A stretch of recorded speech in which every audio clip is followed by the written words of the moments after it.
केंद्र सरकार सीधे तौर पर सुप्रीम कोर्ट से ये कह रहा है कि आप हमारे मामले में मत पड़िए।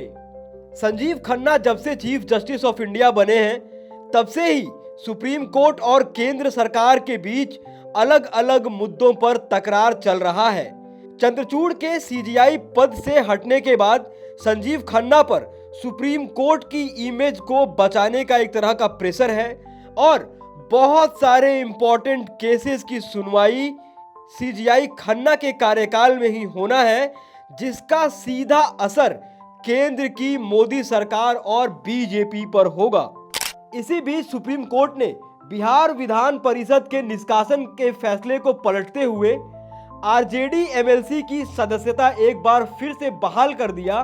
और कहा कि जो लेजिस्लेटिव डिसीजंस हैं वो न्यायिक समीक्षा के बाहर नहीं है, यानी कि जो फैसले विधायिका ले रही है उन फैसलों की न्यायिक समीक्षा की जा सकती है। सुप्रीम कोर्ट के इस फैसले के बाद यह रास्ता साफ हो गया कि जो भी काम विधायिका कर रही है सुप्रीम कोर्ट उन कामों की न्यायिक समीक्षा कर सकता है और उसके बाद से ही सुप्रीम कोर्ट और केंद्र सरकार के बीच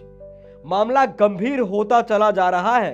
केंद्र की मोदी सरकार अब सीधे तौर पर यह कह रही है कि आप हमारे मामले में क्यों पड़ रहे हैं। इस याचिका का विरोध करते हुए केंद्र सरकार ने सुप्रीम कोर्ट में कहा है कि यह प्रश्न कि आजीवन प्रतिबंध लगाना उचित होगा या नहीं पूरी तरह से संसद के अधिकार क्षेत्र में आता है।